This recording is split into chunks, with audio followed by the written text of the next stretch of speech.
আসসালামু আলাইকুম। কেমন আছেন সবাই? আজকে চিকেনের চপ করেছি। সবসময় একই ডিমের চপ খেতে ভালো লাগে না। সারা সপ্তাহের জন্য আমি এখানে বানিয়ে রেখেছি। ১ম এ চিকেনটাকে আমি আদা বাটা আর গোলমরিচের গুঁড়া দিয়ে সিদ্ধ করে হাড় থেকে মাংসগুলো ছাড়িয়ে নিয়েছিলাম।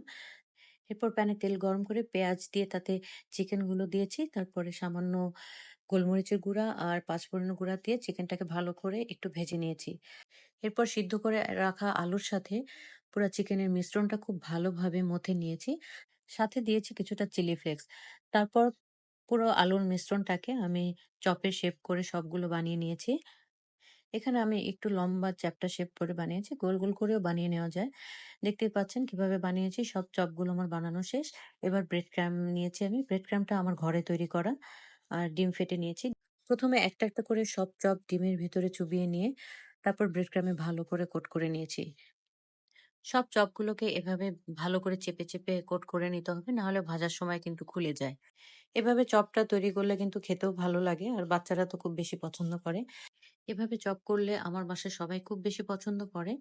এভাবে আমি ১ সপ্তাহের জন্য ফ্রোজেন করে রাখি যেহেতু সময় পাই না। আর এভাবে একসাথে ফ্রোজেন করে রাখলে বাচ্চাদের টিফিনেও কিন্তু দিয়ে দেওয়া যায়। তো যাই হোক, কেমন লাগলো আমার আজকের এই ভিডিও অবশ্যই কমেন্ট করে জানাবেন। সবাই ভালো থাকবেন, সুস্থ থাকবেন। আল্লাহ হাফেজ।